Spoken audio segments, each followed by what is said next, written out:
listening to the NFL Draft Bible Podcast Network, part of Sports Illustrated, giving you daily NFL Draft, Dynasty, and Devy Fantasy Football podcasts.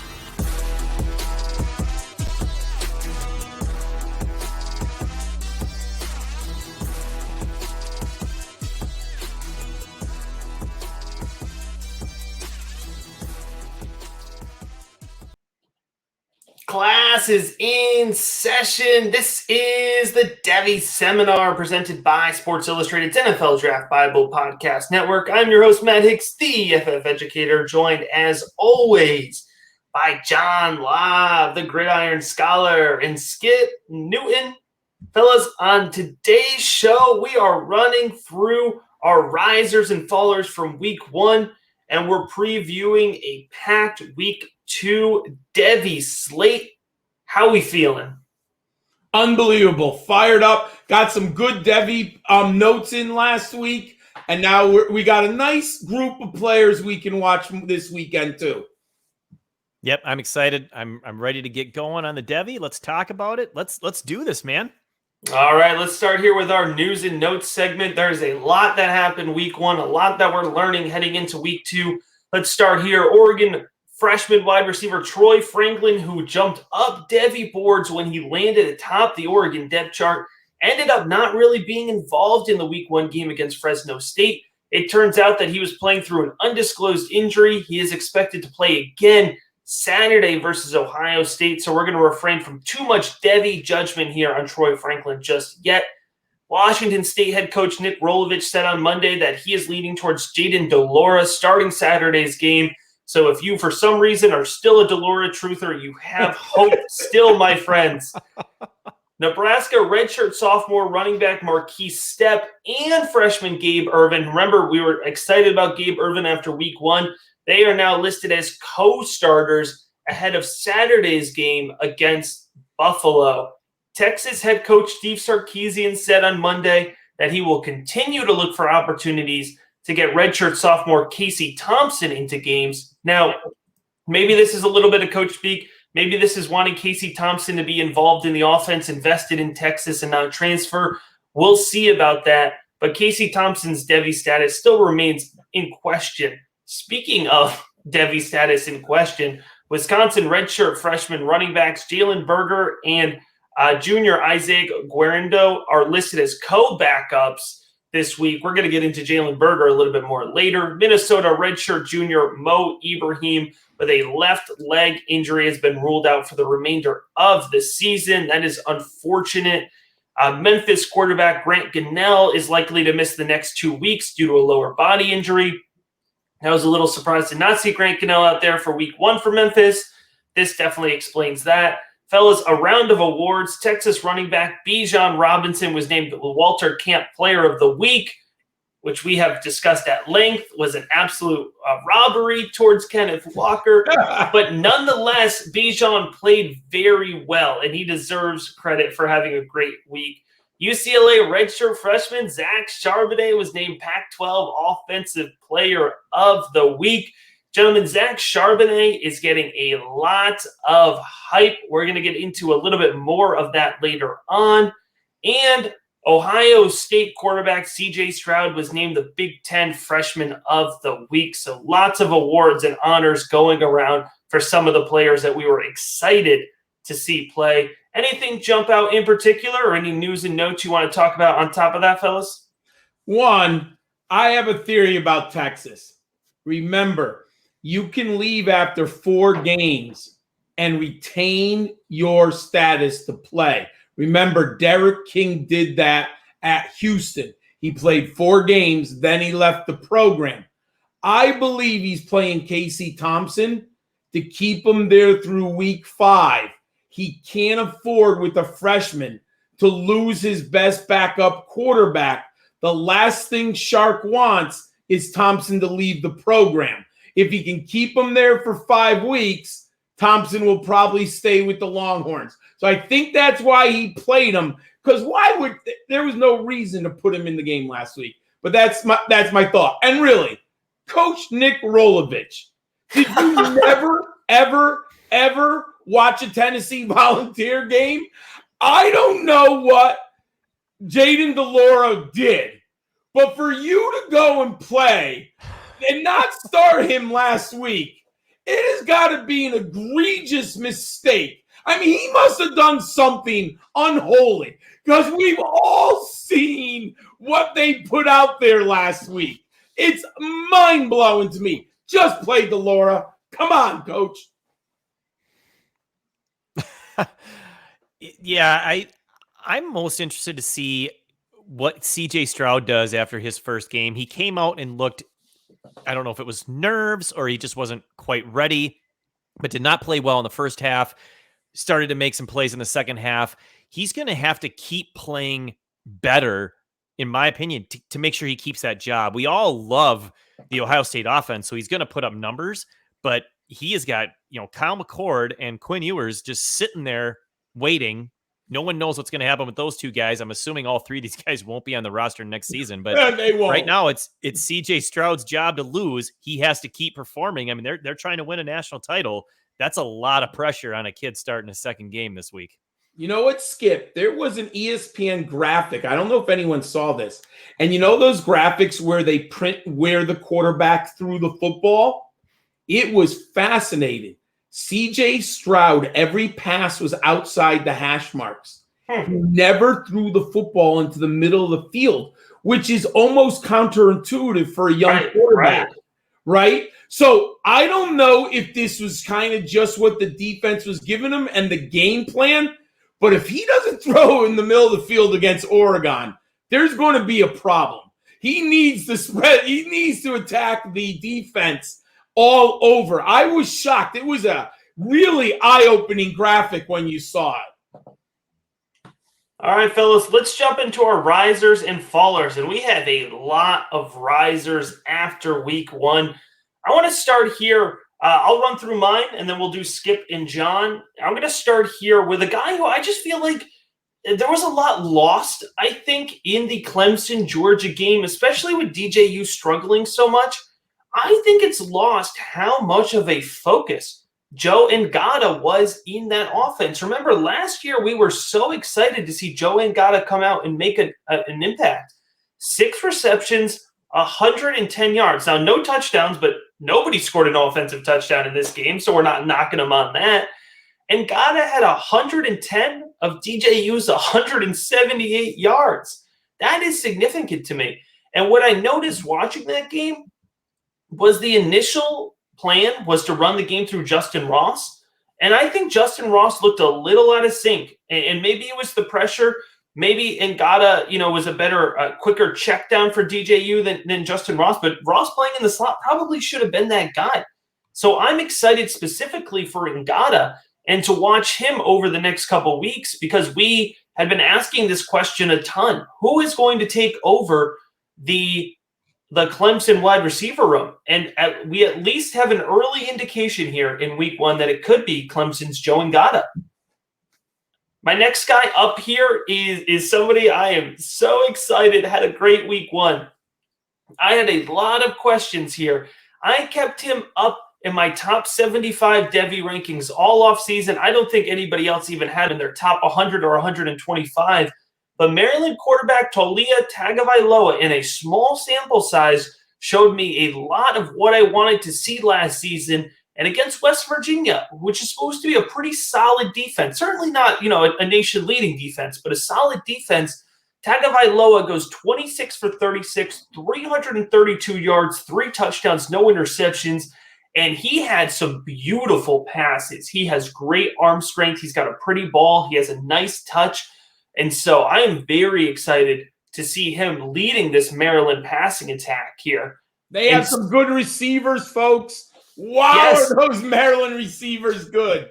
And certainly Rakeem Jarrett is moving up. But Dante Demas, I think, is somebody who is flying under the radar that all of a sudden has some Devy relevancy again. Gentlemen, Hudson Card, I thought came out and had a great first week here. First time as a starter. I don't think he looked new to the game. He looked controlled. He looked like he was playing very confidently. 14 for 21 through the air, 224 yards, 2 touchdowns. He had 6 more carries. He didn't amount any yardage out of it, but he did have that touchdown, which is a nice little bonus there. There's a lot of directions you could go with Texas. Certainly Xavier are worthy, and his 1 reception looked good. Whittington led in actual targets, and Bijan Robinson we've already alluded to. But that is my big takeaway there from Texas was really Hudson Card, because I think we knew Bijan was going to be special. Heading over to the LSU game, certainly Kayshon Boutte put everything on display here. He is the real deal. He did move up in my rankings. I just couldn't deny the wide receiver position anymore. I was kind of knocking him a little. I had to move him up. That's an easy one. 9 receptions, 148, 3 touchdowns. But who I want to talk about here, the wide receiver 2 position at LSU is such an important, critical, valuable position. They always develop well. They always are successful, but they are always undervalued. And so right now it looks like Trey Palmer, at least from 1 week of work here, Trey Palmer looks like he's going to fit that wide receiver 2 role for the Tigers. 7 receptions, 47 yards. I liked his volume that he got. So I'm moving both Kayshon Boutte and Trey Palmer up the board. And my last riser, it's kind of a funny one because he didn't start the game necessarily, but Anthony Richardson. I thought Anthony Richardson would win this battle out of camp. I know it was an underdog approach, but I had been hyping up Anthony Richardson. I've got him stashed everywhere. He doesn't start. Emory Jones starts, but he goes 17 for 27 and 113 yards with a touchdown and 2 interceptions against Florida Atlantic University. This is even Lane Kiffin's Florida Atlantic University, all right? This is just regular old Florida Atlantic University, and Emory Jones struggles against him. But here's the impact, and here's why I thought Anthony Richardson would win out the job. 7 carries, 160 yards, and a touchdown. Remember what Dan Mullen was able to do with the mobile quarterback Dak Prescott at Mississippi State? You got to think the temptation here to play Anthony Richardson over Emory Jones, especially if he struggles again, is going to lead to Anthony Richardson being the starting quarterback here for the Florida Gators. Gentlemen, those are my 5 risers. Skip, I'll let you either comment on those guys or go ahead and dig into your 4 risers for the week. I love your list, and I think I'm going to just comment on the one guy, and that's your first one, Clemson wide receiver Joe Nagata. It felt like going into last season, we were all wondering who's going to be the guy to kind of step up and be the main guy at Clemson. And we were thinking it was either going to be Frank Ladson Jr. or Joe Nagata, and it turned out it was neither one. So we're like, man, what happened to these guys? Now maybe we're finally seeing that, right? It's like, wow, that was a huge performance in a really ugly offensive game. It was encouraging. So I think that's a great guy to bring up. Let's see if he can continue to do it. I'm excited for that because I do like Nagata as a prospect as well. I want to talk about a couple of wide receivers. The first one, Jameson Williams from Alabama, absolutely exploded in his first game after transferring from Ohio State, had over 100 yards. Of course, the big, long touchdown everybody remembers. If you didn't watch the game, the speed stood out. This guy is wicked fast. And when you have a wide receiver in that Alabama offense that can get open deep, I think that's going to mean a lot of goodness from a fantasy perspective and from a Devy perspective for Jameson Williams. So I really like him as a riser. He could be a huge riser by the end of the season. We'll be talking about this guy as a draft pick on day 1 or day 2. The next guy I already had as a day 1 draft pick, Chris Olave from Ohio State. I just wanted to bring him up because he keeps inching above other wide receivers that I have on the list. He's now up to my wide receiver 2 in the 2022 class, only behind Treylon Burks. He has made a steady incline on my rankings since really the middle of last season. Just the more I watch him, the more I like him. He's such a polished route runner. He's got the speed to go deep. He reminds me of Stephon Diggs from Buffalo, and that might be a real stretch for some people, but man, do I just love watching him play. So had to mention Olave. And then I gotta take the L myself because I was down on this guy for the last year or so. I know he's your guy, Matt, so I'm going to let you do that victory lap again. UCLA running back Zach Charbonnet looks so impressive. He doesn't look like the same player to me. I mean, it's just incredible. And like I said in a tweet the other day, that it's not the production that's exciting me. It's how he's running. He looks explosive. He looks fast enough to get big gains. He's probably not going to, outrun angles like guys that are freaky fast, but he's fast enough to make big plays. He's breaking tackles. He's running with aggression. And those are the kinds of traits that excite me about a running back and a guy that I think, okay, this guy could do something at the next level because he has enough size. And then the last guy I want to mention, Notre Dame tight end Michael Mayer. When it comes to Devy, I'm usually not super high on tight ends because they're so hard to predict. They take so long to develop.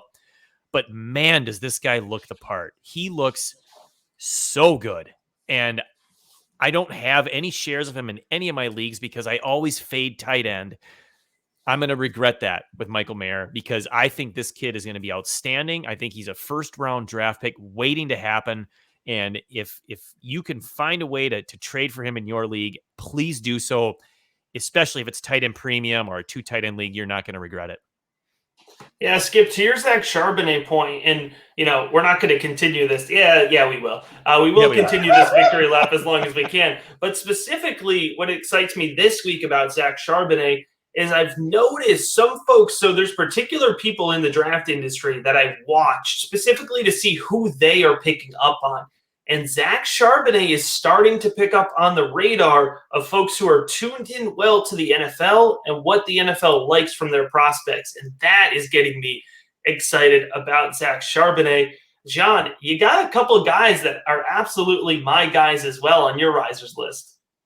And before I go into my 3 players, I'm going to take a little humble brag because I finally noticed that people are on Team Matt Corral. Welcome aboard, people. Absolutely. I've been telling you about Matt Corral for about 8 months now. If you would watch Devy Bingo with Matt and I wax poetically about Matt Corral. I had Matt Corral number 3 at quarterback behind Spencer Rattler and Sam Howell all summer. Welcome aboard. There's plenty of room. Seats are cheap. Come on board. But I couldn't rise. You know why? He was already rose on my bed. There was nowhere for me to go. So I couldn't put him in the riser. Come on board. Whoop, whoop. Train is leaving the station, folks. So now, if you're not watching Boston College for Zay Flowers and Phil Jerkovich, get out of the Devy community. These 2 young men are great, folks. Zay Flowers is going to be drafted in the 2nd round. As long as it's always dependent on combine. Obviously, that matters.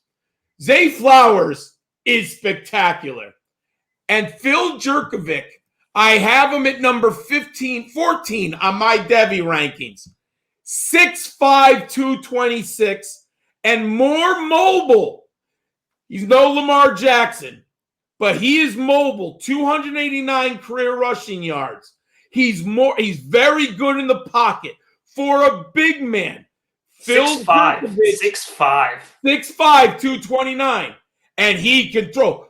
Find the touchdown to Zay Flowers, folks. He threw that like it was a little flower. It was a kiss 50 yards down the field. Phil Jerkovich is the real deal. You better start watching Boston College because both these young men are going to be talked a lot about. Donovan Knight, I've talked about him. He's in my, I forgot now. I think I have him at number 12 at running back for a long time. I had him as a sleeper in my CFF All-American Sleepers column. Absolutely love Donovan Bam Knight. 163 yards rushing, 16 yards receiving, and a touchdown. I was ecstatic. The only thing was, why is Ricky Pearson? But Ricky Pearson was so effective, I can't complain. I understand why they played him. Donovan Knight is the real deal. I've heard whispers. They think he's a 2nd-round pick, the NFL. Ladies and gentlemen, the NFL likes Donovan Knight a lot. He's going to rise a ton. Get on board. And Skip and I talked about this last week when we were previewing the Texas A&M game. I talked about Ania Smith. ladies and gentlemen, he was the focus of the offense. I mean, he was unbelievable in this game. 8 receptions for 100 yards, 3 carries for 16 yards, and 2 touchdowns. The NFL likes Ania Smith a ton. He is that Kadarius Toney type player. They love those types of players, and he's from the SEC. Ladies and gentlemen, if you don't think there's an SEC bias in the scouting community in the NFL, you're not reading the national press. They're going to like Ania Smith a ton, folks. Those are my 3 risers. All right, John, and I know you wanted to give a particular shout out here to a group of wide receivers out of the group of 5 that are earning respect amongst the Devy community. My favorite thing, I love scouting the group of 5. I know it's a much harder challenge to make it in the NFL. Matt and I love Jarrett Patterson. He didn't get drafted, but he made the Washington Football Club. He sure did. So I love this level. Now, I believe, having watched the group of 5 over the last 3 years, the receivers down there are better than they've ever been. And I'm going to give you my top 5 Devy group of 5. And if you're not watching these folks, I don't know why you're playing Devy. Jalen Cropper of Fresno State. He's going to get drafted. He's got NFL talent. Absolutely. There's no question about it. Khalil Shakir. Now, Boise State wide receivers haven't done unbelievable in the NFL, but I think Shakir's the best of all the Bronco playmakers. Yes, he is a special talent. And what I like about him, he can return kicks. So he's a day one plug-and-play player at the NFL. You've got to watch him. That was a great game. And he was on a snap count against UCF. Oh, my God, and he was great that day. Romeo Doubs, NFL size, body, physicality, playing with Carson Strong. My only thing, I don't know how purely athletic he is. We need a 40 time. But Romeo Doubs could shoot up with his size-adjusted 40. He's a very good wide receiver. Dwayne Eskridge this year, Matt and I talked about it in the summer on the Devy Bingo. It's Justin Hall, folks. He is if you did not watch him last weekend, Justin Hall is awesome. They put him in motion, jet sweeps, they throw him the ball, they run him out of the backfield, they run deep. He catches home runs. Justin Hall is going to be drafted by the end of the 3rd round. And Jalen Tolbert of South Alabama. Another one, the NFL draft community likes him a ton. You've got to watch the group of 5 players. These are my top 5. I believe and this is just next year. There's other group of 5, but right now, I believe all 5 of these players get drafted by the NFL. Yeah, I would say certainly, at least in day 3. I think Tolbert's got a good shot to go day 2. I think Cropper could play his way, or Doubs could play their way into day 2 with their play style. I think Shakur is going to be a day 3 pick, but I think he's going to be a dang good day 3 pick. He is going to be a darn good. All right, gentlemen. Well, when there's risers, there's fallers. So we got to talk about some guys dropping down the board. And I got to tell you right off the bat, it's quarterback Graham Mertz. I think there was this real hope in the Devy community that he could hold over. We could hold him through the offseason, keep him a higher rank. But I think we need to come terms. Now, he played a tough Penn State defense here, but Graham Mertz, 22 for 37, 185 yards, 2 interceptions. I think we could all say it was a pretty disappointing performance there. Yeah, that was brutal. That's the understatement. And then his teammate, Jalen Berger, and I know it because of injury, but he hasn't gotten on the field. We talked about that he's listed as a co-backup now. And here's the problem, is that Ches Malusi looked good. 31 carries for 121 yards and a touchdown. I'm moving down both of these Badgers in the Devy rankings. Are you all on the same page? I definitely am. Yeah, I've been questioning Berger as that next Wisconsin running back. They always kick out these great running backs, and I just didn't see it with him, and we're not seeing it now. I mean, so there's no reason to keep him up there. I think you got to react to what you see, and Malusi is definitely the guy, at least so far. So, yeah, I'm down on Berger for sure. I'm not happy. I like Berger. I thought he showed me flashes. I know the numbers weren't brilliant, but I expected more out of him. But, yeah, I'm benching him. I'm not. There's no way he's making my starting lineup. And yeah, Devy rankings way lower. This is going to be an interesting one. I put Parker Washington out of Penn State as a faller. He had an interesting matchup.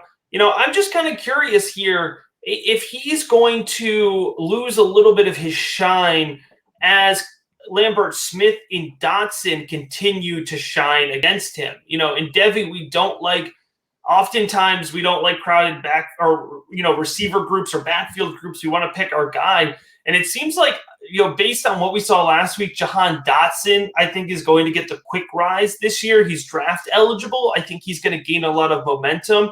And I'm just kind of trying to forecast a little bit here. And I think that as Dotson gains momentum, folks are going to kind of back off of Parker Washington. And that might cycle back next year, right? We might get back on Parker Washington next year. But if I had to try to forecast value here over the next couple months, I think we're going to lose a little bit of that Parker Washington value. Am I overthinking this, fellas? I'm still on Parker Washington. He was so good as a freshman, broke out at an early age. Now, this is a big game. They're playing Ball State. He needs to show me something.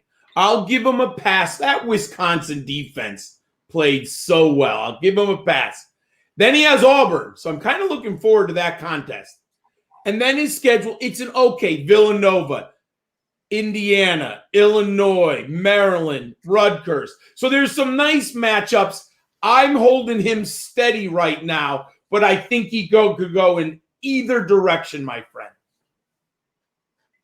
Yeah, I'm the same way. I'm not going to drop him, but I think that the fact that Jahan Dotson is looking so good is going to kind of overshadow him, right? I mean, that's the thing. It's like I'm not dropping Parker Washington, but I am noticing Jahan Dotson, like, okay, he needs to move up the rankings.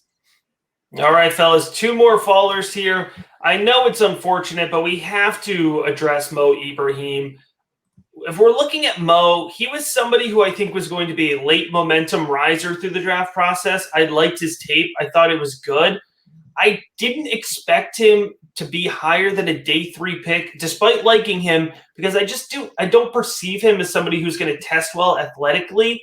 And so now you add a lower body injury to somebody who I think is going to struggle at the combine.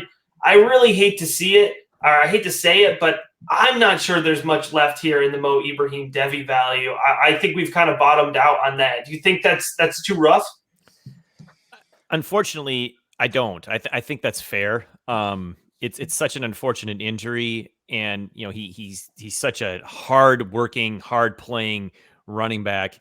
But yeah, that coming off a significant injury, and the tape looks good, but I agree with you. I think the testing is going to be questionable, and he doesn't have any receiving production to show as well, which is such an important part in the NFL these days. So yeah, it's really tough go here for his Devy value. Yeah, I never thought he was incredibly elusive or quick. So to have your Achilles blown out and then maybe you don't test as well, that is clearly to me a concern. Look at his vision, ability to get through between the tackles, his toughness, his grit, that was all there. But man, if he loses any of that speed, when I don't think he was very fast originally, yes, that's a major concern. And I wish the young men the best because I love watching him. Yeah, absolutely. But it's and Skip said it. He's not a pass catcher. At least on film. I mean, we don't have any evidence really that he's a pass catcher. Absolutely. One more note here, Georgia tight end / wide receiver Eric Gilbert. I mean, he just continues to be away from the program, and that's fine. He should focus on himself and his personal health. But we're already seeing Georgia kind of replace that production. I think we're just so far from tight end 1 Eric Gilbert. I pivoted early to Michael Mayer as tight end 1, and I think that's kind of where all the folks are at now. It's difficult, but I think we're going to have to wait for Eric Gilbert to come back. Yep. I agree. I hope the young man gets it together first and foremost. So yeah, that matters the most. But looking back, I think the majority of people had Gilbert ranked ahead of Mayer. And now it's not even close Meyer's been unbelievable, and Gilbert can't even get on the field. It's a shame. All right, fellas, a bit of an odd slate here, but we kind of changed up the way we want to do slate preview. I've identified the 10 games I think are the most relevant to watch for Devy fantasy football. So this is not in order of what I think the most fun game to watch is or what will be the best game to bet on or anything like that. I'm trying to highlight if you only have X number of games to watch, but you want to be, you want to follow along and be an active Devy player. Here are the top 10 games, and we're going to start here. Number 10 is Penn State versus Ball State. Skip, I am willing to think most of the Devy value is going to be on the Penn State side, but who are you watching from a Devy perspective for this game? Yeah, ironically, we've already mentioned every guy, so that makes true. this job really easy. I mean, John brought up Justin Hall from Ball State, so awesome group of 5 wide receiver. And then for Penn State, we got the 2 wide receivers, Parker Washington and Jahan Dotson. But then I want to throw in also their leading running back, Noah Cain. Definitely got to keep your eye on him. All right, John, number 9 on the slate here. It's Florida versus bitter in-state rival, South Florida, which I should mention is a 1:00 game on ABC. Who are you watching for on the Devy side, John? Well, I'm just going to break the news to anyone. There's no one on South Florida that I'm interested in. Sorry to shatter all the Bulls faithful out there. There's no one there. Florida to me is it Emory Jones or Richardson? Matt was talking great about Richardson. He liked Richardson. I had Emory Jones as a sleeper. I moved him up into my top 24. I thought he looked terrible throwing the football. He made a really bad decision on that interception in the end zone. I thought it was a bad decision. Can Emory Jones keep Richardson off the field? A week ago, I would have said yes. Not so convinced right now. The only thing Jones has going for him, if he gets out there first, Florida should smack USF. So he has an opportunity to put up 3 or 4 touchdowns in the first half to at least keep his job for another week. Also, what's up with Florida here? They're playing FAU. They're playing USF. At least take on UCF. Come on, man. What are you doing not here? even playing the hard ones. All right. How about some a little Pac-12 after dark action? Arizona State versus UNLV. It's a 10:30 kickoff on ESPN. I absolutely love winding down my Saturday nights with the Pac-12. Arizona State is chock full of Devy talent, and we didn't get to see the full scope week 1 because they were playing Southern Utah. So now we're going to get a full game here of Jaden Daniels, a full game of the running backs, whether it's Tranium or Rashad White. They split carries almost evenly in the first week. And don't forget about LV Bunkley Shelton. I think he's going to be the wide receiver to emerge. We've seen Arizona State wide receivers emerge on the draft scene. So those are the Devy guys that I'm focusing on. I have absolutely nothing for you for UNLV. Number 7 here on our rundown, it's Georgia versus the University of Alabama, Birmingham. That's a 3:30 ESPN2 kickoff. Skip, what's your focus for this game? Everything on this one is going to be on the Georgia side. And I know we mentioned that JT Daniels is now nursing an injury, so that'll be interesting to watch. I'm curious from a couple different aspects of this one. At wide receiver, will someone step up for Georgia and have a really good game? So far, no one has done that. Interesting how with their tight end issues, you already mentioned Eric Gilbert, but true freshman Brock Bowers led the team in receiving last week, 6 catches for 43 yards. He was very highly recruited. He's highly rated. So I'm interested to see if that continues. But then, of course, running back, you've got Zamir White and second-year player Kendall Milton. He was a highly recruited freshman a year ago. I love Kendall Milton. I want to see him get more touches. Let's see how that works out. It was about 2-1 touches for White last week. Will that continue, or will Milton get closer to 50-50? All right. I think this is going to be a really good college football matchup. But Iowa State, man, I mean, how appropriate is their mascot? Because just like a cyclone, they are so unpredictable in what path they're going to take. John, it's our number 6 game of the week here. It's a 4:30 p.m. ABC kickoff. What are you looking for here in the what is it called? It's the Cyhawk Bowl. I think so. They do have a name for this game, but living in Connecticut, it's not the front page news, so I don't know what. I think it's a Cyhawk trophy or something. Yeah, there is clearly a name. To me, I want to see Breece Hall stay focused and competitive. This is going to be a very big game, in my opinion. And I don't care what the rushing totals are. I don't care if he goes for 22 carries for 71 yards. Did he fight? Did he keep his legs moving? Did he give me a positive attitude? Because the Hawkeyes, they are going to be zeroing in on Breece Hall. So I just want to see this young man in an adversarial position against a tough defense from the Big Ten. On Iowa's side, there's two players. Running back Tyler Goodson. I don't think he's an NFL product right now. I don't think he's fat. He's borderline. I'm open to him. I don't have him ranked very high. He's been productive, but I wonder about his elusiveness and vision at the NFL level and a little bit of toughness. That's a different story. But I'm watching him. Tight end Sam Laporta. Iowa has had very good tight ends. George Kittle, Noah Fant, TJ Hawkinson. A lot have been written about Sam Laporta. He had a nice opening week. Let's see him take the next step. All right, number 5 here, a game that probably was a lot more exciting to ABC in the offseason. Michigan versus Washington. Despite an interesting first week for both of these teams, I think there's a lot of intrigue and a lot of Devy value. Cade McNamara, 9 for 11, 136 yards and 2 touchdowns. I'm interested. I want to see if we can see more McNamara, if he's throwing the ball 20 to 25 times, if he can keep that same level of consistency, that same level of playing under control. Blake Corum, the running back there, 14 carries for 111 yards, 1 touchdown. We were waiting for a running back to emerge, and he looked good. He had some nice flashes. Can this be a thing? Can Corum gain some momentum here? He's still definitely only on, what I would call the watch list level for Devy purposes, but I think he could gain some momentum. And over on the Washington side of the ball, coming off of a wildly disappointing week 1 there for the Huskies, but tight end Cade Otton, 8 receptions, 82 yards. Cade Otton is heading to the NFL. The question is whether it'll be sooner or later, but he's also going to be the focal point of this offense. He's going to have a primetime exposure, 8 o'clock p.m., ABC. I'm excited to watch that game.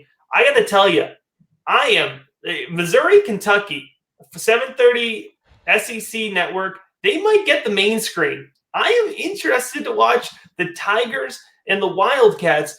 And fellas, I know you're not as locked into the SEC, especially the SEC East as me, but Mizzou and Kentucky are the 2 teams that are vying right now for that next team up that's always in the East. It's Georgia, it's Florida, and then there's always that next team up. And with Tennessee down, Mizzou and Kentucky are fighting for it. I think this is going to be a hard-scrapping battle. Skip, tell us who you're looking for in this game. I don't have a lot of Devy guys I'm into. So, Matt, if there's somebody I missed, please let me know. But I think the one guy I'm most interested in is Wan'Dale Robinson, the wide receiver at Kentucky. Of course, he transferred from Nebraska, had an immediate impact last week, 5 catches, 125 yards, 2 touchdowns.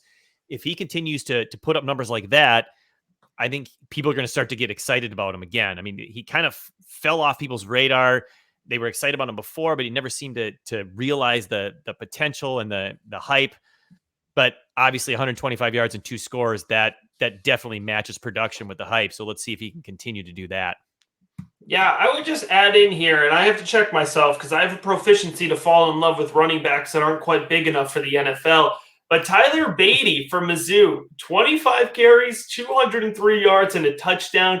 Mizzou loves the bell cow back roll, and I think Beatty could play his way into the NFL draft radar. Also, true sophomore Connor Basilick, who they are very excited about, went 21 for 32, 257 yards and 2 touchdowns. I think we're far from him being relevant, but it's definitely not inconceivable. And of course, Will Levis, the former Penn State quarterback who eats his bananas, peel and all, will be on full display there in that game as well.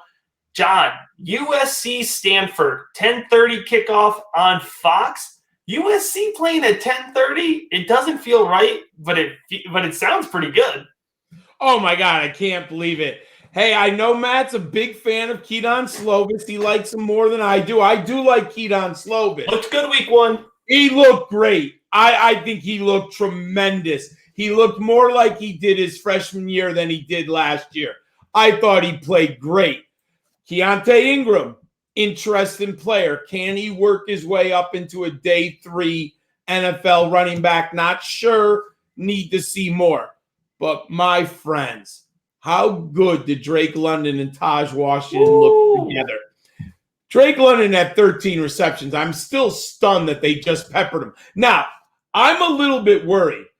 He still was running a ton of short routes and a ton of intermediate stuff.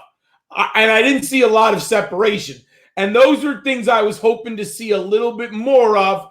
But you can't ignore 13 receptions. And the NFL is going to like the body and the size. So I can't wait to see him. And Taj Washington, the young man who transferred over from Memphis. Matt and I spoke about this. We thought they were loaded at wide receiver, but they lost Brew McCoy. Jake Smith can't get on the field. All of a sudden, Taj Washington is in a prime spot to smash for the Trojans. Can't wait to see this. And unfortunately, I don't know if I want to see any that Stanford side. What has happened to the Cardinal? I mean, whoa, there's just not much there. I was very disappointed in Austin Jones. Let's see if he can bounce back. The quarterback isn't pretty. The wide receivers aren't exciting. Not a lot there, folks. Man, Austin Jones was a DFS lineup killer last week. Oh, man, I had some good lineups that he just absolutely sunk. All right, number 2 here is Texas at Arkansas. I think this is a sneaky good game. Is this a former Southwest Conference matchup, I believe? It is. Yeah. Arkansas used to be in the Southwest. Yes, 7 o'clock kickoff here, ESPN. Start on the Arkansas side of the ball. Treylon Burks ended up getting a little bit of run last week, 5 receptions for 42 yards. We were worried about with the injury. I think this is going to be the Burks show against Texas. I think Arkansas knows that they want to be competitive in this game, and they know that Treylon Burks is going to be a huge piece of that. Look for him to get the ball downfield at the line of scrimmage. Look for him to go in motion, take a jet sweep at some point. They're probably going to line him up as a running back at some point. They're going to be moving Burks all around. And KJ Jefferson didn't have a tremendous game passing, but he had that nice run there, 9 carries for 89 yards and 2 touchdowns. I'm excited to see more KJ Jefferson. I didn't, believe it or not, fellas, I did not go back and watch the Arkansas-Rice game in depth here. But I will be watching KJ Jefferson against Texas. And, of course, on the Texas side, it's Bijan Robinson, it's Hudson Card. Let's see if we can see more Xavier Worthy this week. I'd be really excited about that as well. Let's skip number 1 game of the week, to nobody's surprise, chock full of Devy talent. It's Ohio State. It's Oregon. It's a 12 p.m. big noon kickoff, the best game of the week. And, of course, it's on Fox. Yeah, this one has got Devy deliciousness written all over it. On the Oregon side, you got to like the prospects of Troy Franklin, true freshman wide receiver playing. I know from a Devy perspective, he might be the number 1 guy that I'm interested in on Oregon. CJ Verdell, running back. He's been around a couple years already. Let's see if he can, continue to put up better games and be more consistent. That's been his big rub in the past. He's been a very boom or bust kind of guy. Of course, on Ohio State, it's all over the place. You've got CJ Stroud starting his 2nd game as a redshirt freshman. He looked much better in the second half last week. Of course, he's got weapons galore. You've got future first-round picks, Chris Olave and Garrett Wilson. I love them both. They're awesome. Jackson Smith-Jigba is the number 3 wide receiver in Ohio State. Let's see if he can get a little more volume because he is one of my favorite prospects from a year ago. And then at running back, I think the number 1 guy that we all want to see more of is TreVeyon Henderson, the true freshman. I mean, absolutely exploded on the scene with that 70-yard catch and run for a touchdown. If he can get more touches, I think it's only a matter of time before he becomes the number one option there, despite the fact that Mine Williams also look good, and they still have Master Teague. All right, Skip, my dark horse Devy player to watch for Ohio State, Oregon is that when Oregon goes into halftime down 3 scores, they're going to put in Ty Thompson, and we're going to get to see him come back and dominate and lead the Ducks back into the game in the second half. I'm only joking a little bit. All right. That is our Devy seminar for this week. Thank you, as always, for listening. Make sure you leave us a 5-star review. We will be back next week with the Blitz, with the Devy seminar, as